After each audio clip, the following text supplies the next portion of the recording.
ꯑꯩꯁꯨ ꯃꯌꯥꯝꯗ ꯅꯝꯊꯥꯛ ꯇꯧꯕꯁꯤ ꯇꯧꯍꯟꯅꯤꯡꯗꯦ ꯑꯗꯨꯒ ꯑꯣꯏꯗ ꯄꯥꯗꯕ ꯃꯣꯏꯅ ꯉꯥꯡꯉꯤꯕ ꯃꯣꯏꯅ ꯇꯥꯛꯄꯤꯔꯤꯕ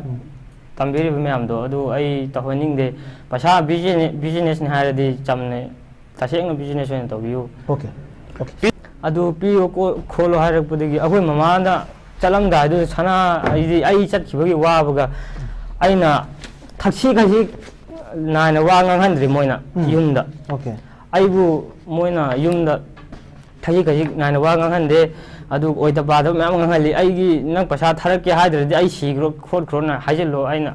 ꯑꯗꯨ ꯋꯥꯍꯩꯁꯤꯃ ꯍꯥꯏ ꯑꯗꯨ ꯀꯤꯗꯅꯤ ꯌꯣꯜꯂꯒ ꯅꯪ ꯑꯩ ꯀꯔꯤ ꯕꯤꯖꯤꯅꯦꯁꯁꯦ ꯑꯩ ꯏꯇꯣꯝꯗ ꯇꯧꯖꯈ꯭ꯔꯒꯦ ꯈꯣꯠꯈ꯭ꯔꯦ ꯍꯥꯏꯍꯜꯂꯣ ꯃꯣꯏꯅ ꯑꯗꯨꯃꯥꯏꯅ ꯍꯥꯏꯕꯤꯔꯦ ꯑꯗꯨ ꯍꯥꯏꯔꯤꯕ ꯃꯤꯁꯤ ꯀꯅꯥꯅꯣ ꯅꯉꯣꯟꯗ ꯑꯗꯨ ꯑꯩꯉꯣꯟꯗ ꯍꯥꯏꯕꯁꯦ ꯇꯝꯕꯤꯔꯤꯕ ꯃꯤꯁꯤ ꯑꯞꯂꯥꯏꯟꯗ ꯂꯩꯕ ꯑꯩꯈꯣꯏꯒꯤ ꯕꯣꯕꯣꯏ ꯚꯥꯏ ꯕꯣꯕꯣꯏ ꯍꯥꯏꯕ ꯀꯛꯆꯤꯡ ꯃꯆꯥ ꯑꯔꯤꯌꯥ ꯚꯥꯏ ꯃꯣꯏ ꯃꯆꯤꯟ ꯑꯗꯨ ꯃꯣꯏ ꯑꯅꯤꯗꯨꯒꯤ ꯃꯅꯨꯡꯗ ꯑꯃꯗꯤ ꯑꯣꯏꯕꯅꯦꯕꯀꯣ ꯌꯨꯝꯗꯒꯤ ꯂꯨꯄꯥ ꯂꯥꯛ 6 ꯂꯧꯔꯒ ꯀꯔꯤ ꯐꯪꯒꯅꯤ ꯍꯥꯏꯅꯣ ꯃꯥꯅ ꯍꯥꯏꯁꯦ ꯌꯨꯝꯗꯒꯤ ꯂꯨꯄꯥ ꯂꯥꯛ 6 ꯂꯧꯔꯒ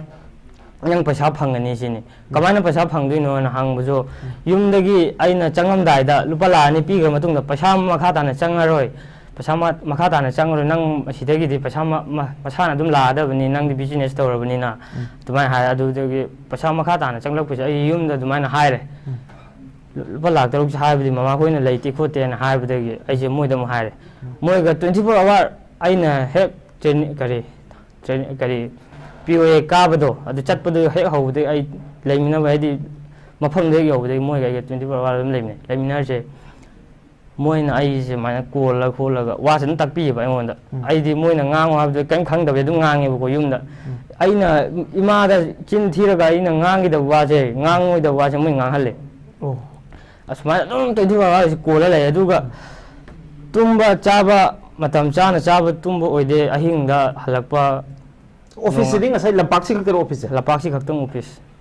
ꯑꯣꯐꯤꯁꯅꯤꯅ ꯂꯝꯄꯥꯛꯁꯤꯗ ꯐꯝꯗꯣꯏꯕ ꯂꯣꯏꯅ ꯍꯣꯏ ꯄꯨꯟꯅ ꯐꯣꯟ ꯋꯥꯔꯤ ꯂꯣꯏ ꯁꯥꯟꯅꯍꯟꯗꯣꯏꯅꯤ ꯁꯥꯟꯅꯍꯟꯕ ꯍꯥꯏꯁꯦ ꯃꯤ ꯂꯣꯏꯅ ꯀꯌꯥꯃꯨꯛꯅꯣ ꯄꯨꯟꯅ ꯂꯝꯄꯥꯛꯁꯤꯗ ꯐꯝꯃꯤꯁꯦ ꯃꯤ ꯄꯨꯟꯅ ꯆꯥꯎꯔꯥꯛꯅ ꯃꯤ 1,000 ꯃꯌꯥꯗꯤ ꯂꯩꯔꯝꯅꯤ ꯂꯝꯄꯥꯛꯁꯤꯗ ꯍꯧꯖꯤꯛꯀꯤ ꯃꯣꯏꯒꯤ ꯀ꯭ꯌꯨꯅꯤꯛꯀꯤ ꯊꯕꯛꯁꯤ ꯇꯧꯔ ꯂꯩꯕꯁꯦ ꯍꯣꯏ ꯍꯣꯏ ꯃꯤ 1,000ꯁꯦ ꯄꯨꯂꯞ ꯂꯝꯄꯥꯛꯁꯤꯗ ꯐꯝꯃ ꯋꯥꯔꯤ ꯁꯥꯗꯣꯏꯅꯦꯕ ꯁꯥꯟꯅꯕꯁꯦ ꯃꯣꯏ ꯃꯁꯥ ꯃꯁꯥꯒꯤ ꯇꯣꯉꯥꯟꯅ ꯐꯣꯟꯗ ꯋꯥꯔꯤ ꯁꯥꯟꯅ ꯂꯩꯗꯣꯏꯅꯦꯕ ꯃꯤ ꯍꯥꯞꯄꯒꯤ ꯉꯥꯛꯇꯅꯦꯕ ꯍꯣꯏ ꯑꯗꯣ ꯊꯕꯛ ꯑꯣꯏꯅ ꯁꯤꯗ ꯑꯩꯈꯣꯏꯒꯤ ꯗꯥꯏꯔꯦꯛ ꯁꯦꯂꯤꯡ ꯕꯤꯖꯤꯅꯦꯁ ꯍꯥꯏꯁꯦ ꯄꯣꯠ ꯆꯩ ꯌꯣꯟꯊꯣꯛ ꯌꯣꯟꯁꯤꯟ ꯇꯧꯕ ꯀꯔꯤꯝ ꯌꯥꯎꯍꯟꯗꯦ ꯑꯕꯨꯡꯁꯥꯗ ꯑꯃꯨꯛ ꯂꯥꯛꯆꯒꯦ ꯑꯕꯨꯡꯁꯥ ꯀꯃꯥꯏꯅ ꯇꯧꯕꯅꯣ ꯑꯕꯨꯡꯁꯥ ꯋꯥꯔꯤꯁꯦ ꯑꯩꯒꯤꯅ ꯑꯃꯨꯛ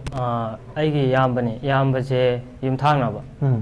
ꯍꯦꯛ ꯌꯨꯝꯊꯥꯡꯅꯕ ꯏꯌꯥꯝꯕ ꯑꯕꯨꯡꯁꯥꯁꯤ ꯌꯨꯝ ꯀꯥꯏꯗꯒꯤꯅꯣ ꯑꯩꯁꯦ ꯊꯧꯕꯥꯜ ꯈꯥꯡꯉꯕꯣꯛꯇꯒꯤ ꯑꯣꯏꯗꯣꯏꯅꯦ ꯑꯩꯒꯤ ꯍꯦꯛ ꯌꯨꯝꯊꯥꯡꯅꯕ ꯏꯌꯥꯝꯕꯁꯤꯅ ꯑꯩꯁꯦ ꯇꯨꯌꯦꯜꯞ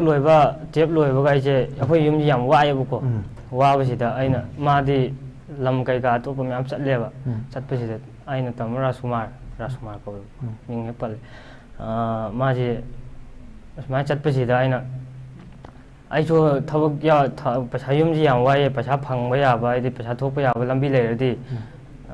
ꯏꯌꯥꯝꯕꯒꯤ ꯃꯇꯨꯡ ꯏꯟꯅꯖꯔꯛꯀꯦꯅ ꯍꯥꯏꯕꯅꯦꯕ ꯑꯗꯨꯗ ꯃꯥꯅ ꯍꯣꯏ ꯌꯥꯏꯌꯦ ꯈꯣꯠꯂꯦꯅ ꯍꯥꯏꯔꯒ ꯑꯩꯉꯣꯟꯗ ꯑꯗꯨꯗꯤ ꯅꯪ ꯌꯥꯝꯅ ꯐꯕ ꯊꯕꯛ ꯑꯃꯗꯤ ꯂꯩꯔꯦ ꯑꯗꯨ ꯑꯩꯈꯣꯏ ꯑꯞꯂꯥꯏꯟꯁꯤꯡꯗ ꯍꯥꯟꯅ ꯍꯥꯏꯅꯔꯛꯑꯒ ꯅꯪꯁꯦ ꯃꯔꯣꯟ ꯍꯥꯏꯔꯛꯀꯦꯅ ꯍꯥꯏꯔꯦ ꯍꯥꯏꯔꯛꯄꯁꯤꯗ ꯁꯨꯃꯥꯏꯅ ꯇꯧꯔꯒ ꯂꯩꯔꯤꯀꯥꯟꯁꯤꯗ ꯍꯞꯇꯥ ꯑꯃꯃꯨꯛꯁꯤ ꯂꯩꯔ ꯃꯥ ꯑꯩꯉꯣꯟꯗ ꯐꯣꯟ ꯇꯧꯔꯛꯑꯦ ꯑꯩꯉꯣꯟꯗ ꯑꯕꯨꯡꯆꯥ ꯅꯪꯒꯤꯁꯦ ꯅꯪꯉꯣꯟꯗ ꯌꯥꯝꯅ ꯀꯥꯟꯅꯕ ꯑꯣꯄꯣꯔꯆꯨꯅꯤꯇꯤ ꯑꯃ ꯂꯥꯛꯑꯦ ꯂꯥꯛꯄꯁꯤꯅ ꯅꯪ ꯁꯤꯗ ꯆꯥꯟꯁ ꯐꯪꯉꯦ ꯅꯪ ꯆꯥꯟꯁ ꯐꯪꯉꯤꯀꯥꯟꯁꯤꯗ ꯌꯥꯎꯍꯧ ꯅꯠꯇ꯭ꯔꯗꯤ ꯅꯪ ꯃꯇꯨꯡ ꯄꯥꯛꯅ ꯌꯥꯎ ꯐꯪꯕ ꯑꯣꯏꯕ ꯅꯠꯇꯦ ꯆꯍꯤ ꯑꯃꯗ ꯑꯃꯨꯛ ꯑꯅꯤꯔꯛ ꯂꯥꯛꯄꯅꯤ ꯍꯥꯏꯌꯦꯕꯀꯣ ꯇꯁꯦꯡ ꯆꯍꯤ ꯑꯃꯗ ꯑꯃꯨꯛ ꯑꯅꯤꯔꯛ ꯁꯨꯡꯂꯥꯛ ꯂꯥꯛꯄ ꯅꯠꯇꯦ ꯁꯤꯒꯤꯁꯦ ꯑꯩ ꯃꯐꯝꯗꯨꯗ ꯊꯥ ꯑꯃꯒ ꯅꯨꯃꯤꯠ 8ꯅꯤ ꯁꯤ ꯂꯩꯌꯦꯕꯀꯣ ꯑꯁꯤꯗ ꯃꯐꯝꯁꯤꯗ ꯃꯣꯏꯒꯤ ꯂꯝꯄꯥꯛ ꯍꯥꯏꯕꯗꯨꯗ ꯑꯩꯁꯨ ꯑꯗꯨꯝ ꯆꯠꯂꯦꯕꯀꯣ ꯑꯥꯗ ꯆꯠꯄꯩ ꯋꯥꯔꯤꯁꯤ ꯂꯤꯗ꯭ꯔꯤꯉꯩ ꯃꯃꯥꯡꯗ ꯄꯩꯁꯥ ꯀꯌꯥꯝ ꯄꯤꯈꯤꯒꯦ ꯑꯕꯨꯡꯆꯥꯅ ꯑꯩꯅ ꯃꯣꯏꯗ ꯄꯩꯁꯥꯁꯤ ꯂꯨꯄꯥ ꯂꯥꯛ 2 ꯄꯤꯈꯤ ꯂꯥꯛ 2 ꯄꯤꯈꯤꯕ ꯏꯟꯇꯔꯚ꯭ꯌꯨꯗꯤ ꯌꯥꯎꯈꯤꯕ꯭ꯔꯥ ꯏꯟꯇꯔꯚ꯭ꯌꯨ ꯌꯥꯎꯈꯤ ꯏꯟꯇꯔꯚ꯭ꯌꯨꯁꯤ ꯀꯃꯥꯏꯅ ꯇꯧꯈꯤꯕ ꯏꯟꯇꯔꯚ꯭ꯌꯨ ꯅꯦꯠ ꯌꯥꯗ꯭ꯔꯤꯀꯥꯟꯒꯤ ꯃꯃꯥꯡ ꯆꯍꯤꯒꯤ ꯅꯦꯠ ꯌꯥꯗ꯭ꯔꯤꯀꯥꯟꯗꯤ ꯂꯥꯟ ꯃꯅꯨꯡꯗꯨꯗ ꯑꯩꯁꯦ ꯂꯥꯟ ꯃꯅꯨꯡꯗꯨꯗ ꯅꯦꯠ ꯌꯥꯕ ꯀꯥꯟꯒꯤꯗꯨꯗ ꯑꯩꯁꯦ ꯐꯣꯟ ꯍꯥꯟꯅ ꯖꯨꯝ ꯃꯤꯠ ꯑꯦꯞꯁꯇꯣ ꯑꯗꯨꯗ ꯍꯥꯟꯅ ꯏꯟꯇꯔꯚ꯭ꯌꯨ ꯌꯥꯎꯈꯤ ꯑꯗꯨꯗ ꯑꯩꯁꯦ ꯌꯥꯝꯅ ꯑꯩꯗꯤ ꯀꯔꯤꯝ ꯈꯪꯕ ꯅꯠꯇꯦꯕ ꯕꯤꯖꯤꯅꯦꯁꯀꯤ ꯃꯇꯥꯡꯁꯤꯗ ꯃꯥꯅ ꯁꯨꯃꯥꯏꯅ ꯑꯩꯉꯣꯟꯗ ꯑꯁꯨꯃꯥꯏꯅ ꯍꯥꯏꯌꯨ ꯈꯣꯠꯂꯨ ꯍꯥꯏꯕ ꯋꯥ ꯃꯌꯥꯝꯗꯨꯁꯤꯡꯗꯣ ꯑꯩꯅ ꯍꯥꯏꯔ ꯈꯣꯠꯂꯒ ꯑꯩꯁꯦ ꯌꯥꯝꯅ ꯂꯠ ꯇꯧꯔꯒ ꯍꯥꯏꯌꯦꯕꯀꯣ ꯃꯇꯝꯗꯨꯗ ꯑꯗ ꯃꯣꯏꯅ ꯍꯥꯏꯗꯤ ꯑꯩꯁꯦ ꯌꯥꯎꯅꯕ ꯃꯣꯏꯅ ꯈꯗ꯭ꯔꯛ ꯇꯧꯔꯤꯅꯦ ꯍꯥꯏꯗꯤ ꯑꯍꯥꯟꯕ ꯌꯥꯎꯕ ꯏꯟꯇꯔꯚ꯭ꯌꯨꯁꯤ ꯑꯩ ꯌꯥꯗꯦ ꯃꯣꯏꯅ ꯈꯟꯗꯦ ꯍꯥꯏꯗꯤ ꯑꯃꯨꯛꯀꯁꯨ ꯇꯧꯔꯦ ꯑꯗꯨꯁꯨ ꯌꯥꯗꯦ ꯑꯩ ꯂꯠ ꯇꯧꯕꯒꯤ ꯌꯥꯍꯟꯗ꯭ꯔꯦ ꯃꯣꯏꯅ ꯑꯩ ꯊꯋꯥꯏ ꯍꯛꯆꯥꯡ ꯌꯥꯎꯅ ꯍꯣꯠꯅꯅꯕꯒꯤꯗꯃꯛꯇ ꯃꯣꯏꯅ ꯌꯥꯎꯍꯟꯕꯅꯦ ꯇꯧꯍꯜꯂꯤꯅꯦꯕꯀꯣ ꯑꯗꯨꯒ ꯂꯥꯁꯇ ꯃꯣꯏꯒꯤ ꯁꯦꯅꯤꯌꯔꯅꯦ ꯍꯥꯏꯅ ꯑꯃ ꯃꯅꯤꯄꯨꯔꯗ ꯊꯣꯛꯂꯛꯑꯦ ꯊꯣꯛꯂꯛꯄꯁꯤꯗ ꯑꯩꯈꯣꯏ ꯃꯥꯅ ꯑꯩꯉꯣꯟꯗ ꯑꯃꯨꯛ ꯀꯣꯜ ꯇꯧꯔꯦ ꯑꯩꯁꯦ ꯀꯣꯜ ꯇꯧꯔꯛꯄꯁꯦ ꯑꯩꯅ 12ꯁꯤ ꯂꯣꯏꯕꯒ ꯑꯗꯨꯒꯤ ꯃꯇꯨꯡ ꯈꯔ ꯂꯩꯔ ꯃꯇꯨꯡꯗ ꯑꯩꯁꯦ ꯏꯝꯐꯥꯜꯗ ꯑꯩꯁꯦ ꯊꯕꯛ ꯁꯨꯕ ꯆꯠꯂꯦꯕꯀꯣ ꯌꯨꯝꯁꯦ ꯋꯥꯕꯒꯤ ꯑꯗꯨꯗ ꯃꯥꯁꯦ ꯃꯥꯁꯨ ꯏꯝꯐꯥꯜꯗ ꯂꯩꯔꯤꯀꯥꯟꯗ ꯑꯣꯏꯕ꯭ꯔꯥ ꯀꯩꯅꯣꯝ ꯇꯧꯅꯤ ꯑꯥꯗ ꯆꯠꯇ꯭ꯔꯤ ꯏꯝꯐꯥꯜꯗ ꯂꯩꯔꯤꯀꯥꯟꯗ ꯃꯥ ꯑꯩꯉꯣꯟꯗ ꯀꯣꯜ ꯇꯧꯔꯛꯑꯦ ꯑꯕꯨꯡꯆꯥ ꯅꯪꯒꯤꯗꯣ ꯌꯥꯈꯤꯗꯕꯗꯣ ꯑꯃꯨꯛ ꯌꯥꯔꯦ ꯅꯪꯒꯤꯗꯣ ꯑꯩꯅ ꯍꯥꯏꯃꯟꯕꯒꯤ ꯅꯪꯒꯤꯁꯦ ꯑꯃꯨꯛ ꯌꯥꯔꯦ ꯅꯪꯒꯤꯁꯦ ꯆꯥꯟꯁ ꯑꯃ ꯐꯪꯉꯦ ꯁꯤꯗ ꯌꯥꯎꯍꯧꯔꯣ ꯈꯣꯠꯂꯣꯅ ꯍꯥꯏꯕꯅꯦꯕ ꯑꯩꯅ ꯊꯕꯛ ꯁꯨꯔꯤ ꯂꯩꯔꯤ ꯀꯥꯟꯁꯤꯗ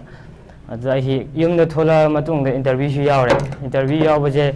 ꯊꯧꯕꯥꯜꯗ ꯇꯧꯋꯦ ꯍꯣꯇꯦꯜ ꯑꯟꯕꯤꯜ ꯍꯥꯏꯅ ꯑꯗꯨꯗ ꯇꯧꯕ ꯀꯥꯟꯗ ꯑꯩꯉꯣꯟꯗ ꯁꯨꯃꯥꯏꯅ ꯏꯟꯇꯔꯚ꯭ꯌꯨ ꯇꯧꯔ ꯃꯇꯨꯡ ꯏꯟꯇꯔꯚ꯭ꯌꯨꯁꯦ ꯇꯧꯕ ꯍꯦꯛ ꯍꯧꯕꯒ ꯅꯪ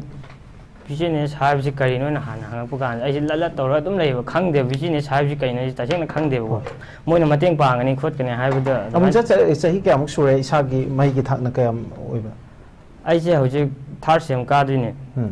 ꯃꯇꯝꯗꯨꯗꯅ ꯑꯩꯅ ꯃꯇꯝꯗꯨꯗ 12 ꯂꯣꯏꯕꯗ ꯉꯥꯏꯔꯤ ꯑꯣꯀꯦ ꯑꯗꯨꯒ ꯌꯥꯝ ꯑꯉꯥꯡ ꯑꯣꯏꯔꯤꯑꯕꯀꯣ ꯍꯣꯏ ꯍꯥꯏꯕꯤꯌꯨ ꯋꯥꯔꯤ ꯃꯈꯥ ꯇꯥꯕꯤꯌꯨ ꯑꯗꯨꯒ ꯑꯩꯁꯦ ꯁꯨꯝ ꯏꯟꯇꯔꯚ꯭ꯌꯨ ꯌꯥꯎꯔ ꯃꯇꯨꯡꯗ ꯃꯥꯅ ꯑꯩꯉꯣꯟꯗ ꯄꯩꯁꯥꯁꯦ ꯅꯪ lupa lakh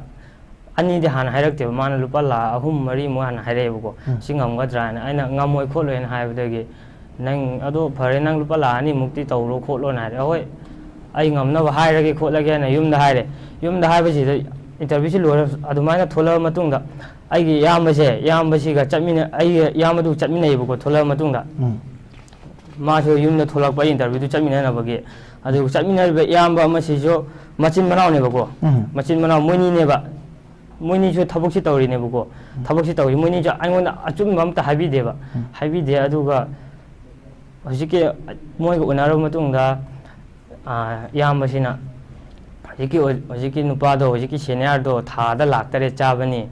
아이고나 아두가 다들 락다리 잡으니 năng 마가 팅나지 나라고 얌 튀는 바라보니 미 어때는 빡빡 팅나봐 방법 잘 났대 아두만 하비래 아두만 하비 버더기 합다 아무 마tam 타이 바샤비버기 바샤비버기 이제 합다 아무지 비데 비데 합다 이제 바람다이다 아 năng 이시디 바이 마tam 로이기도 바샤도 비찬나버 떠오르노 하이원다 하비래 ꯌꯥꯝꯕꯁꯤꯅ ꯍꯣꯏ ꯑꯩꯁꯨ ꯏꯃꯥ ꯕꯕꯥꯒ ꯍꯥꯏꯔꯦ ꯑꯗꯨꯃꯥꯏꯅ ꯍꯥꯏꯕꯗꯤ ꯃꯃꯥꯒ ꯕꯕꯥꯒ ꯄꯩꯁꯥꯁꯤ ꯂꯩꯇꯦꯕꯀꯣ ꯃꯇꯝꯗꯨꯗ ꯑꯩꯁꯦ ꯌꯥꯝ ꯑꯉꯥꯡ ꯑꯣꯏꯅꯁꯨ ꯑꯣꯏꯔꯤꯀꯥꯟꯗꯨꯗ ꯑꯩꯒꯤ ꯅꯥꯀꯣꯡꯗ ꯌꯥꯜꯂꯤꯕ ꯁꯅꯥ ꯑꯗꯨꯒ ꯉꯛꯇ ꯁꯤꯔꯝꯕ ꯌꯟꯇ꯭ꯔ ꯀꯥꯏꯔꯒ ꯃꯃꯥꯒꯤ ꯁꯅꯥ ꯂꯤꯛꯀꯣꯟ ꯀꯩꯀꯥ ꯕꯣꯕꯣꯛꯇꯒꯤ ꯀꯩ ꯂꯣꯏꯅ ꯀꯥꯏꯔ ꯃꯇꯨꯡꯗ ꯑꯩꯒꯤ ꯄꯩꯁꯥꯁꯦ ꯄꯤꯔꯦ lupa lakh 2ꯁꯦ ꯑꯗꯨꯒ matam hen gitu ini pas saya bisa lawan terus nang chance mangani kholan have dai adumai tor ai leram kai ka aina kai thu ga sana ga mama di ga kai thu ga pesa pire puna lakh 2 se hoi hani je mana yum da ai gi ka ai phamung du makta mana ka khalaga pesa du lauraga mana pi puja khre adu ga thawal di si kan ti si manung mana pesa ji deposit tawselamaga ꯊꯣꯛꯂꯛꯑꯒ ꯃꯇꯨꯡꯗ ꯑꯩꯁꯦ ticket ꯑꯃꯨꯛꯀ ꯆꯠꯄꯅꯦꯕ ꯑꯗꯣ ꯃꯥꯅ ꯍꯥꯏꯕꯁꯤ ꯊꯥ ꯑꯃꯗ lupa ꯀꯌꯥꯃꯨꯛ ꯐꯪꯒꯅꯤꯅ ꯍꯥꯏꯕꯅꯣ ꯑꯩꯁꯦ ꯆꯪꯗ꯭ꯔꯤꯀꯥꯟꯗ ꯄꯩꯁꯥꯁꯤꯁꯨ ꯄꯤꯗ꯭ꯔꯤꯀꯥꯟꯗ ꯑꯕꯨꯡꯆꯥ ꯅꯪ ꯁꯤ ꯊꯕꯛꯁꯤ ꯇꯧꯔꯗꯤ ꯅꯪ ꯇ꯭ꯔꯦꯅꯤꯡ ꯃꯅꯨꯡꯗꯒꯤ ꯅꯪ ꯊꯥꯗ ꯅꯪ ꯂꯥꯛ ꯑꯃ ꯃꯌꯥꯗ ꯑꯗꯨꯝ ꯐꯪꯒꯗꯕꯅꯤ ꯇ꯭ꯔꯦꯅꯤꯡꯁꯦ ꯂꯣꯏꯔꯗꯤ ꯅꯪ ꯀꯔꯣꯔꯄꯇꯤ ꯀꯔꯣꯔꯄꯇꯤ ꯑꯣꯏꯗꯣꯏꯅꯤ ꯅꯪ ꯄꯩꯁꯥ ꯄꯥꯏꯕ ꯃꯤ ꯑꯃ ꯑꯣꯏꯒꯗꯣꯏꯅꯤ ꯍꯥꯏꯔꯦꯕ ꯑꯩꯉꯣꯟꯗ ꯍꯦꯛ ꯄꯩꯁꯥꯁꯤ ꯅꯪ ꯇꯣꯛꯅꯤꯡꯕ ꯃꯇꯝꯗ ꯇꯣꯛꯑꯁꯨ ꯌꯥꯏ ꯑꯗꯨꯒ ꯄꯩꯁꯥꯁꯤ ꯅꯪ ꯑꯩꯅ ꯇꯣꯛꯅꯤꯡꯕ ꯃꯇꯝꯗ ꯍꯟꯗꯣꯛꯄꯤꯒꯅꯤ ꯑꯗꯨꯃꯥꯏꯅ ꯍꯥꯏꯔꯦ ꯑꯗꯣ ꯑꯁꯦꯡꯕꯒꯤ ꯍꯟꯗꯣꯛꯄꯤꯒꯗ꯭ꯔꯥꯅ ꯍꯥꯏꯕꯗꯒꯤ ꯊꯥꯖꯗ꯭ꯔꯒ ꯑꯩ ꯍꯥꯠꯀꯦꯁꯨ ꯍꯥꯠꯆꯧ ꯑꯅ ꯍꯥꯏꯔꯦ ꯃꯥꯅ ꯑꯩꯉꯣꯟꯗ ꯌꯥꯝꯅ ꯊꯥꯖꯍꯟꯕ ꯍꯥꯏꯇꯥꯔꯦ ꯍꯥꯏꯗꯤ ꯊꯕꯛꯁꯤꯗ ꯌꯥꯎꯅꯕ ꯑꯩꯁꯨ ꯀꯔꯤꯝ ꯈꯪꯕ ꯅꯠꯇꯦ ꯌꯨꯝꯗꯒꯤ ꯑꯩꯈꯣꯏ ꯃꯃꯥꯅ ꯃꯉꯣꯟꯗ ꯗꯥꯏꯔꯦꯛ ꯂꯩꯃꯤꯟꯅꯔꯤꯀꯥꯟ ꯆꯠꯂꯝꯗꯥꯏꯗꯨ ꯐꯥꯎꯕ ꯃꯃꯥꯒ ꯕꯕꯥꯒꯗ ꯃꯥꯅ ꯑꯗꯨꯃꯥꯏꯅ ꯍꯥꯏꯔꯝꯃꯦ ꯍꯧꯖꯤꯛ ꯍꯥꯏꯕꯗꯨ ꯑꯗꯨꯃꯥꯏꯅ ꯄꯩꯁꯥꯁꯤ ꯁꯣꯏꯗꯅ ꯍꯟꯒꯅꯤ ꯇꯣꯛꯅꯤꯡꯉꯀꯥꯟꯗ ꯍꯥꯏꯅ ꯍꯥꯏꯔꯝꯃꯦ ꯃꯃꯥ ꯕꯕꯥꯁꯨ ꯊꯥꯖꯕꯗꯒꯤ ꯑꯗꯨꯃꯥꯏꯅ ꯇꯧꯕꯗꯒꯤ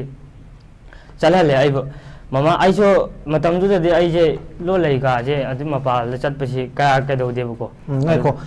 ke nang ja hoge abung sa matam du nang na sa gi sei try pan chura bra sahi try pan chudri sei tara ni pan chu da ba angang amada minor amada kamaina thabuk pi doino job to doino si ate miyam nam thak toraga le toraga thabak pigani paisa phangani karopati ohingani haidana nam thak toraga paisa khongat pa thabak sibo si phot na tradi kari ne haidoi no pasibo si phot na de scale na ti ai kari no pasibo ale sida Hyderabad police ki investigation report ta sida hayaba pyramid scheme operate with this guys is direct selling business ne hayaba si phot na tradi kari ne haidoi no banida चंगब class 12 का काजनी अंगांग बच्चा थबक फंगदब नहा mama Mopa याम वाने हिंगिब इमुंग मनुंग मयाम अमदा मणिपुर की लाइरब मियाम सिदगी ई चुक्कने न खलिबा मोइथेम तोगा खलक मदरक तोगा नंगी नरी पाक सिद पोकपा नरी चा सिंदगी ई चुक्कनी मदुदा नम थाक तोगा खलक तोगा चमजगब मियाम मयाम सिदगी अदुमाइना मोइथेम तोगा मी मयाम सिगे मपुंसी से लोना हादोकने न खलिबा थबक से स्कैम नत्रबा मसे फ्रॉड नत्रगदी करी ने हाइदोइनोबा ngasi aina logotjani ba victim ma khaise yam helpless oiba upai sui leitra ba victim ngok tene ba lokoli se class 12 ba nang sin kaino ba khangje ram doise ngasai sigi wari si liba kanda kari hairaka da gena taklat ni ga laiba ima du da kari no ba ma na khangje ram doise adu ma chamjaga ba mi mayam do nakna ba na daga nupi singi oiba khudong chaba mayam ma loraga madumain to mayam se moithem to raga mayam se da i chukani masagi lejaw pesa sunate ba mamang da zone gi na mayum magi le jeli yum do classes ka pass to ba kari yum khangje ba mi do na masagi yum bom do bandan na magi madu paisa do lowa ne khali ba madu fraud na traba madu scam na traba adu edi kari ne hadu na ba madu si scam na ti ne se si fraud na ti mi Hyderabad to Mumbai to Delhi the mapam sin bu thung na phara ba masida investigation report puthora ba india hi parliament to question hangwa ba mp na India Union Minister amana madu ki paukhum pireba masi ki paukhum sin hairi bane ba mase fraudulent activities ne ani ira bane ba madu investigation to budu da se fraud ti abunja Delhi the Noida chala kan thing na ko wari khidang libi nang thing na pus ai se Noida da ni haina moina haide Delhi da ne han haire Delhi da ne haiba ai se Delhi da yoba ga moi mi ngai rame chatlaba matung da moi mi ngairam moi ani ngairam moi ani thengnar matung numidang thing ahing dane bako adu moi je aingon da khut ka shok tana khot tana tawre tawra matung da je Delhi di yoraga aduga taxi to nga chatle bako lam yam lamna chatle bako adu ai je ya wa ba di le over so ba aina sidagi imphal dagi Guwahati dagi amu Delhi chatpane bako adu kan da le over yam pung da ma thoina le over bako matam adu kan da yaubuje nongale pung ahum tare ni nongale chak cha tho ai je leire hapta ama je ai ka manung dei tom ta dum lei moi di dum thabak chatli ne dum chakre hapta ama moi je ai je ka da dum lei lek taruk pau hai lek taruk tai pa de lek amani pa ra ga dum tokre tokra matung da moi na ai lek pa de na yam thina ngangi moi myam se de loi lek si pa khar ba hana moi myam se lek pa bu pa da lek pa ba ki mami ta ba yam knowledgeable oi ba wisdom yam lei ba adu mami moi mawong ma ton di mawong ma to du na di lek pa ba ai di yam khang ba yam na hai ba mi ma lo re ba ko adu ga ai ngon ya lek pa ba loi da bai su ngangi adu ga yum da pau pi ba su ya roi ai ngon yam threaten to moi na kai ke na threaten to threaten to ba ai na yum da halaba matung da threaten to ro ko ne ko ada leri Noida da leri kan da Noida da leri kan han hai gi bo Noida da leri kan ai hafta ma simai leri matung da ai je lek pa ba loi na hajil le ba lek pa ba loi re hajin ba ji da moina pure chatle chatla matung da akoi office ta chat se kho se ha ra moi lampak tu da yor ai dum moi da ai di yam bo oi ba gi wa hang ga ngang ba ngam de ba mongon da ai isa ai dum da dum khal le ba ko khal la ba matung da lampak da chang ga mi yam le ra me ba ko mayam je moi thabak to mi tu ngak tani ha ra ai je khut ka chongna mi mayam pun na khut chongna le khut chongna la matung da nang hayeng da gi training ho ra dam ni hai ba ko training ho je chungna gi question mapal question ꯃꯥꯄꯟꯈꯛ training ꯑꯣꯏꯌꯦꯕ ꯇ꯭ꯔꯦꯅꯤꯡꯒꯤ ꯇꯥꯛꯏꯁꯦ ꯇ꯭ꯔꯦꯅꯤꯡꯗ ꯇꯥꯛꯄꯁꯦ ꯑꯁꯤ ꯃꯤꯉꯣꯟꯗ ꯑꯣꯏꯗ ꯄꯥꯗꯕ ꯉꯥꯡꯕ ꯍꯥꯏꯁꯟꯅꯕ ꯃꯤꯕꯨ ꯃꯣꯏꯊꯦꯝ ꯇꯧꯕ ꯀꯣꯏꯁꯟ ꯉꯥꯛꯇ ꯑꯣꯏꯌꯦꯕꯀꯣ ꯑꯁꯤ ꯃꯣꯏꯅ ꯇꯧ ꯈꯣꯠꯂꯣꯅ ꯍꯥꯏꯔꯦ ꯇꯧꯕꯁꯤꯗ ꯑꯩꯁꯦ ꯇ꯭ꯔꯦꯅꯤꯡ ꯂꯣꯏꯔꯕ ꯃꯇꯨꯡ ꯑꯩꯉꯣꯟꯗ ꯃꯥꯅ ꯃꯣꯏꯒꯤ ꯑꯩꯒ ꯂꯩꯃꯤꯟꯅꯔꯤꯕ ꯁꯦꯅꯤꯌꯔꯈꯩꯗꯨꯅ ꯅꯪ ꯇ꯭ꯔꯦꯅꯤꯡ ꯂꯣꯏꯔꯕꯅꯤꯅ ꯅꯪꯒꯤ ꯈꯪꯅꯕ ꯃꯤ ꯂꯩꯕ꯭ꯔꯥ ꯁꯤꯅꯦꯕ ꯑꯩꯉꯣꯟꯗ ꯍꯣꯏ ꯈꯪꯅꯕ ꯃꯤꯕꯨꯗꯤ ꯂꯩ ꯌꯥꯝ ꯀ꯭ꯂꯣꯖ ꯑꯣꯏꯅ ꯇꯤꯟꯅꯕ ꯃꯤ ꯂꯩꯕ꯭ꯔꯥꯅ ꯍꯥꯏꯅ ꯍꯪꯂꯛꯑꯦꯕꯀꯣ ꯃꯣꯏꯅ ꯑꯗꯨꯀꯥꯟꯗ ꯍꯣꯏ ꯂꯩ ꯈꯣꯠꯂꯦꯅ ꯍꯥꯏꯕꯗꯒꯤ ꯑꯗꯨꯗꯤ ꯃꯣꯏꯁꯨ ꯌꯥꯎꯍꯜꯂꯣ ꯄꯩꯁꯥꯗꯣ ꯑꯗꯨꯃꯥꯏꯅ ꯍꯥꯏꯔꯣ ꯈꯣꯠꯂꯣ ꯂꯥꯛ ꯑꯃ ꯑꯅꯤ ꯑꯗꯨꯃꯥꯏꯅ ꯍꯥꯏꯔꯣ ꯈꯣꯠꯂꯣ ꯍꯥꯏꯔꯒ ꯍꯥꯏꯕ ꯑꯩ ꯍꯥꯏꯗꯦꯕꯀꯣ ꯃꯇꯝꯗꯨꯗ ꯑꯗꯩꯗꯤ ꯃꯣꯏ ꯌꯥꯔꯛꯇꯦ ꯈꯣꯠꯇꯦꯅ ꯍꯥꯏꯖꯜꯂꯦ ꯍꯥꯏꯖꯜꯂ ꯃꯇꯨꯡꯗ ꯍꯣꯏ ꯌꯥꯗ꯭ꯔꯗꯤ ꯌꯨꯝꯗ ꯍꯥꯏꯔꯣ ꯌꯨꯝꯗ ꯑꯩꯒꯤ ꯁꯅꯥ ꯌꯟꯇ꯭ꯔ ꯀꯥꯏꯔꯒ ꯏꯃꯥꯒꯤ ꯂꯤꯛ ꯀꯥꯏꯔꯒ ꯁꯅꯥ ꯀꯥꯏꯔꯒ ꯆꯪꯂꯛꯏꯕ ꯑꯩꯉꯣꯟꯗ ꯂꯨꯄꯥ ꯂꯥꯛ 3 ꯑꯃꯨꯛꯀ ꯌꯨꯝꯗ ꯊꯧꯋꯣ ꯍꯥꯏꯅ ꯍꯥꯏꯍꯜꯂꯦ ꯑꯃꯨꯛꯀ ꯄꯤꯌꯨ ꯈꯣꯠꯂꯨꯅ ꯍꯥꯏꯔꯦ ꯑꯗꯨ ꯄꯤꯌꯨ ꯈꯣꯠꯂꯣ ꯍꯥꯏꯔꯛꯄꯗꯒꯤ ꯑꯩꯈꯣꯏ ꯃꯃꯥꯅ ꯆꯠꯂꯝꯗꯥꯏꯗꯨꯗ ꯁꯅꯥ ꯑꯩ ꯆꯠꯈꯤꯕꯒꯤ ꯋꯥꯕꯒ ꯑꯩꯅ ꯊꯛꯁꯤ ꯈꯖꯤꯛ ꯅꯥꯏꯅ ꯋꯥ ꯉꯥꯡꯍꯟꯗ꯭ꯔꯤ ꯃꯣꯏꯅ ꯌꯨꯝꯗ ꯑꯩꯕꯨ ꯃꯣꯏꯅ ꯌꯨꯝꯗ ꯊꯛꯁꯤ ꯈꯖꯤꯛ ꯅꯥꯏꯅ ꯋꯥ ꯉꯥꯡꯍꯟꯗꯦ ꯑꯗꯨ ꯑꯣꯏꯗ ꯄꯥꯗꯕ ꯃꯌꯥꯝ ꯉꯥꯡꯍꯜꯂꯤ ꯑꯩꯒꯤ ꯅꯪ ꯄꯩꯁꯥ ꯊꯥꯔꯛꯀꯦ ꯍꯥꯏꯗ꯭ꯔꯗꯤ ꯑꯩ ꯁꯤꯈ꯭ꯔꯣ ꯈꯣꯠꯈ꯭ꯔꯣꯅ ꯍꯥꯏꯖꯤꯜꯂꯣ ꯑꯩꯅ ꯑꯗꯨ ꯋꯥꯍꯩꯁꯤꯃ ꯍꯥꯏ ꯑꯗꯨ ꯀꯤꯗꯅꯤ ꯌꯣꯜꯂꯒ ꯅꯪ ꯑꯩ ꯕꯤꯖꯤꯅꯦꯁꯁꯦ ꯑꯩ ꯏꯇꯣꯝꯗ ꯇꯧꯖꯈ꯭ꯔꯒꯦ ꯈꯣꯠꯈ꯭ꯔꯦ ꯍꯥꯏꯍꯜꯂꯣ ꯃꯣꯏꯅ ꯑꯗꯨꯃꯥꯏꯅ ꯍꯥꯏꯕꯤꯔꯦ ꯑꯗꯨ ꯍꯥꯏꯔꯤꯕ ꯃꯤꯁꯤ ꯀꯅꯥꯅꯣ ꯅꯉꯣꯟꯗ ꯑꯗꯨ ꯑꯩꯉꯣꯟꯗ ꯍꯥꯏꯕꯁꯦ ꯇꯝꯕꯤꯔꯤꯕ ꯃꯤꯁꯤ ꯑꯞꯂꯥꯏꯟꯗ ꯂꯩꯕ ꯑꯩꯈꯣꯏꯒꯤ ꯕꯣꯕꯣꯏ ꯍꯥꯏꯕ ꯀꯛꯆꯤꯡ ꯃꯆꯥ ꯑꯔꯤꯌꯥ ꯚꯥꯏ ꯃꯣꯏ ꯃꯆꯤꯟ ꯑꯗꯨ ꯃꯣꯏ ꯑꯅꯤꯗꯨꯒꯤ ꯃꯅꯨꯡꯗ ꯑꯃꯗꯤ ꯑꯣꯏꯕꯅꯦꯕꯀꯣ ꯌꯨꯝꯗꯒꯤ ꯂꯨꯄꯥ ꯂꯥꯛ 3 ꯂꯧꯔꯒ ꯀꯔꯤ ꯐꯪꯒꯅꯤ ꯍꯥꯏꯅꯣ ꯃꯥꯅ ꯍꯥꯏꯁꯦ ꯌꯨꯝꯗꯒꯤ ꯂꯨꯄꯥ ꯂꯥꯛ 3 ꯂꯧꯔꯒ ꯅꯪ ꯄꯩꯁꯥ ꯐꯪꯒꯅꯤ ꯁꯤꯅꯤ ꯀꯃꯥꯏꯅ ꯄꯩꯁꯥ ꯐꯪꯗꯣꯏꯅꯣꯅ ꯍꯪꯕꯁꯨ ꯌꯨꯝꯗꯒꯤ ꯑꯩꯅ ꯆꯪꯉꯝꯗꯥꯏꯗ ꯂꯨꯄꯥ ꯂꯥꯛ 2 ꯄꯤꯈ꯭ꯔ ꯃꯇꯨꯡꯗ ꯄꯩꯁా ꯃꯈꯥ ꯇꯥꯅ ꯆꯪꯉꯔꯣꯏ ꯅꯪ ꯁꯤꯗꯒꯤꯗꯤ ꯄꯩꯁꯥ ꯃꯁꯥꯅ ꯑꯗꯨꯝ ꯂꯥꯛꯑꯗꯕꯅꯤ ꯅꯪꯗꯤ ꯕꯤꯖꯤꯅꯦꯁ ꯇꯧꯔꯕꯅꯤꯅ ꯑꯗꯨꯃꯥꯏꯅ ꯍꯥꯏ ꯑꯗꯨꯗꯒꯤ ꯄꯩꯁꯥ ꯃꯈꯥ ꯇꯥꯅ ꯆꯪꯂꯛꯄꯁꯦ ꯑꯩ ꯌꯨꯝꯗ ꯑꯗꯨꯃꯥꯏꯅ ꯍꯥꯏꯔꯦ ꯂꯨꯄꯥ ꯂꯥꯛ 3 ꯍꯥꯏꯕꯗꯤ ꯃꯃꯥꯈꯣꯏꯅ ꯂꯩꯇꯦ ꯈꯣꯠꯇꯦꯅ ꯍꯥꯏꯕꯗꯒꯤ ꯑꯩꯁꯦ ꯃꯣꯏꯗ ꯑꯃꯨꯛ ꯍꯥꯏꯔꯦ ꯃꯣꯏꯒ 24 ꯑꯋꯥꯔ ꯑꯩꯅ ꯍꯦꯛ ꯀꯔꯤ POA ꯀꯥꯕꯗꯣ ꯑꯗꯨ ꯆꯠꯄꯗꯣ ꯍꯦꯛ ꯍꯧꯕꯗꯒꯤ ꯑꯩ ꯂꯩꯃꯤꯟꯅꯕ ꯍꯥꯏꯗꯤ ꯃꯐꯝꯗ ꯍꯦꯛ ꯌꯧꯕꯗꯒꯤ ꯃꯣꯏꯒ ꯑꯩꯒ 24 ꯑꯋꯥꯔ ꯑꯗꯨꯝ ꯂꯩꯃꯤꯟꯅꯔꯁꯦ ꯃꯣꯏꯅ ꯑꯩꯁꯦ ꯁꯨꯃꯥꯏꯅ ꯀꯣꯜꯂ ꯈꯣꯠꯂꯒ ꯋꯥꯁꯦ ꯑꯗꯨꯝ ꯇꯥꯛꯄꯤꯌꯦꯕ ꯑꯩꯉꯣꯟꯗ ꯑꯩꯗꯤ ꯃꯣꯏꯅ ꯉꯥꯡꯉꯨ ꯍꯥꯏꯕꯗꯣ ꯀꯔꯤꯝ ꯈꯪꯗꯕꯩ ꯑꯗꯨꯝ ꯉꯥꯡꯉꯦꯕꯀꯣ ꯌꯨꯝꯗ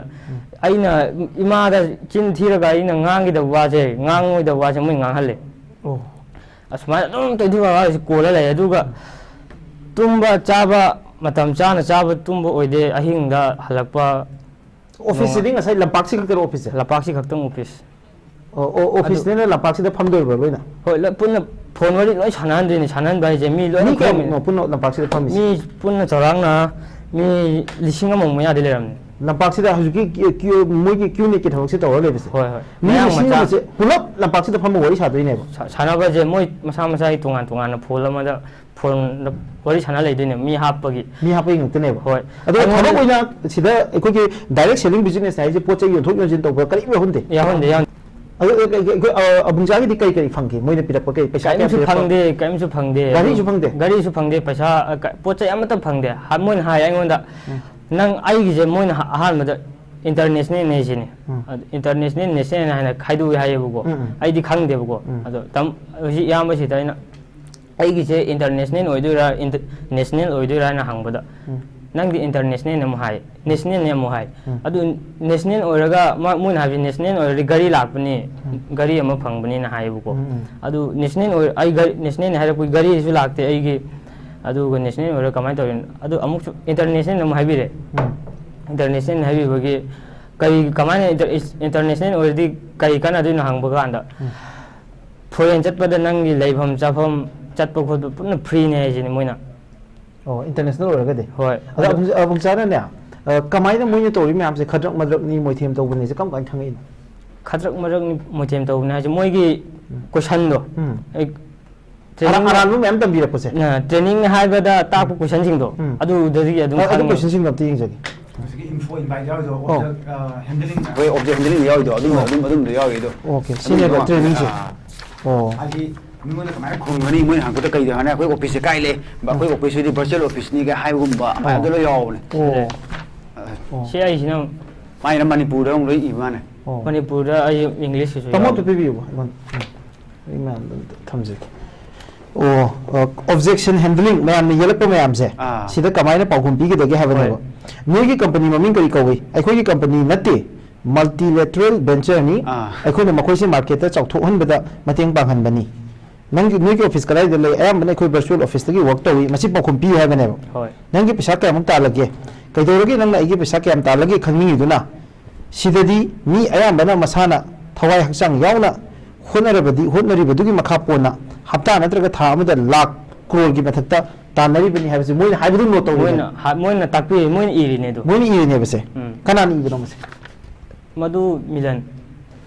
ꯁꯤ ꯀꯅꯥꯅ ꯏꯒꯦ ꯁꯤ ꯏꯕꯤꯗꯦꯟꯁ ꯂꯩꯔꯕ ꯁꯤꯒꯤ ꯅꯣꯠꯁ ꯃꯌꯥꯝꯁꯦ ꯌꯦꯡꯉꯣꯁꯤꯀꯣ ꯁꯤ ꯄꯨꯔꯛꯏꯁꯦ ꯗꯥꯏꯔꯤꯁꯤꯁꯨ ꯃꯣꯏ ꯂꯩꯍꯜꯂꯤꯔ ꯃꯣꯏꯅ ꯂꯩꯍꯟꯕꯁꯦ ꯍꯥꯏꯗꯤ ꯄꯩꯁꯥ ꯇꯥꯡꯗ꯭ꯔꯗꯤ ꯌꯥꯗꯦ ꯑꯇꯥꯡꯕ ꯗꯥꯏꯔꯤ ꯂꯩꯒꯗ꯭ꯔꯥ ꯑꯇꯥꯡꯕ ꯗꯥꯏꯔꯤ ꯑꯣꯀꯦ ꯑꯗꯨꯅꯅꯤ ꯗꯥꯏꯔꯤꯁꯦ ꯌꯥꯝ ꯀꯣꯕꯔ ꯐꯖꯕ ꯗꯥꯏꯔꯤ ꯉꯥꯛꯇꯅꯤ ꯂꯩꯔꯤꯁꯦ ꯑꯗꯣ ꯁꯤ ꯐ꯭ꯔꯣꯗ ꯅꯠꯇꯦ ꯍꯥꯏꯗꯤ ꯀꯔꯤꯅꯣ ꯍꯥꯏꯕꯅꯤꯗ ꯑꯗꯨ ꯁ꯭ꯀꯦꯝ ꯅꯠꯇꯦ ꯐ꯭ꯔꯣꯗ ꯅꯠꯇꯦ ꯍꯥꯏꯔꯤꯕ ꯃꯌꯥꯝꯗꯣ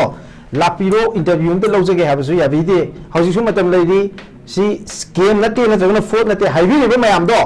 ꯏꯟꯇꯔꯚ꯭ꯌꯨ ꯑꯝꯇ ꯂꯧꯖꯒꯦ ꯀꯔꯤꯝ ꯇꯧꯖꯔꯣꯏꯀꯣ ꯑꯩꯈꯣꯏꯗꯤ ꯆꯨꯝꯅꯒꯤ victim ꯃꯌꯥꯝꯁꯤꯒꯤ ꯖꯁꯇꯤꯁꯀꯤꯗꯃꯛ ꯑꯗꯨꯒ ꯑꯔꯥꯟꯕ ꯐ꯭ꯔꯣꯗ ꯃꯌꯥꯝ ꯁꯤꯒꯨꯝꯕ ꯂꯨꯠꯄꯥꯠ ꯇꯧꯕ ꯑꯩꯈꯣꯏꯒꯤ ꯈꯗ꯭ꯔꯛ ꯃꯗ꯭ꯔꯛ ꯃꯌꯥꯝ ꯑꯃ ꯃꯣꯏꯊꯦꯝ ꯇꯧꯔꯒ ꯃꯤꯌꯥꯝꯗꯒꯤ ꯏ ꯆꯨꯞꯄ ꯃꯌꯥꯝꯁꯦ ꯃꯁꯤ ꯑꯝꯇꯪ ꯑꯦꯛꯁꯄꯣꯖ ꯇꯧꯒꯦꯅ ꯊꯣꯛꯂꯛꯄꯅꯦꯕ ꯑꯗꯣ ꯑꯕꯨꯡꯆꯥ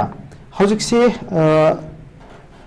ꯅꯉꯣꯟꯗ ꯄꯦꯟꯗꯕ ꯅꯨꯡꯉꯥꯏꯇꯕ ꯃꯌꯥꯝ ꯑꯃꯗꯤ ꯂꯩ ꯑꯗꯣ ꯃꯈꯥ ꯇꯥꯅ ꯃꯣꯏꯅ ꯅꯉꯣꯟꯗ ꯀꯤꯍꯟ ꯈꯪꯍꯜꯂꯛꯄ ꯂꯩ ꯍꯥꯏꯕꯁꯤꯅ ꯀꯔꯝꯕ ꯃꯇꯥꯡ ꯑꯣꯏꯔꯤꯅꯣ ꯅꯣꯏꯗꯥꯗ ꯂꯩꯕ ꯋꯥꯔꯤꯁꯦ ꯍꯥꯟꯅ ꯂꯣꯏꯁꯟꯒꯤ ꯂꯣꯏꯁꯜꯂꯣ ꯈꯔ ꯂꯣꯏꯁꯜꯂꯣ ꯄꯦꯟꯗꯕꯁꯤꯡꯗꯣ ꯃꯔꯨ ꯑꯣꯏꯕꯁꯤꯡꯗꯨꯗ ꯃꯇꯝꯗꯨꯗ ꯑꯩꯁꯦ ꯃꯣꯏꯅ ꯍꯥꯏꯕ ꯊꯕꯛ ꯍꯥꯏꯗꯤ ꯁꯤꯒꯤ ꯃꯤ 500 इखꯜꯂꯣ ꯍꯥꯏꯌꯦꯕꯀꯣ ꯃꯤ ꯃꯃꯤꯡ 500 इखꯜꯂो ꯍꯥꯏꯕꯁꯦ ꯑꯩ इखꯠꯇꯦ इसु इदे ꯑꯗꯨꯒ ꯅꯣꯡꯃꯗ ꯃꯤ 50ꯗꯒꯤ ꯇꯥꯗꯅ ꯐꯣꯟ ꯇꯧꯒꯗꯕ ꯑꯩ ꯇꯧꯁꯨ ꯇꯧꯗꯦ ꯇꯧꯗꯕꯩꯁꯨ ꯉꯥꯡ ꯏꯗꯕꯩꯁꯨ ꯉꯥꯡ ꯃꯣꯏꯅ ꯑꯗꯨꯒ ꯐꯦꯁꯕꯨꯛ ꯄꯥꯏꯗꯦꯕꯀꯣ ꯑꯩꯁꯦ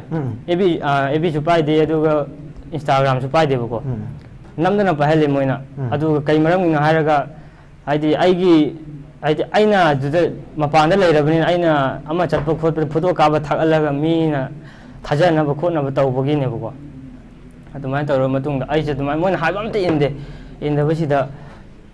आइगी प्लेट यौर मतुंग द मोइना कई हाइगे हाइबदा नंग खंगनाबा मीदि लेब नंग तसेंगना हाइदि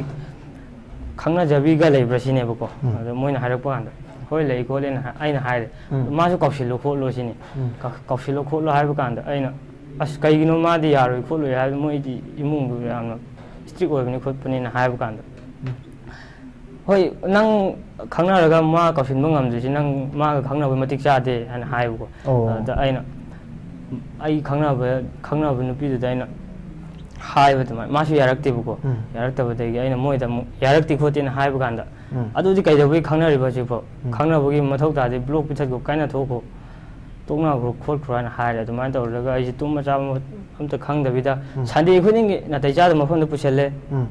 कम मफमदा पुछले संडे कॉम्प्लेक्स मोइगी मफम संडे नत्रसु अतोप नोंग आइ हप्ता अमदा मुक्ति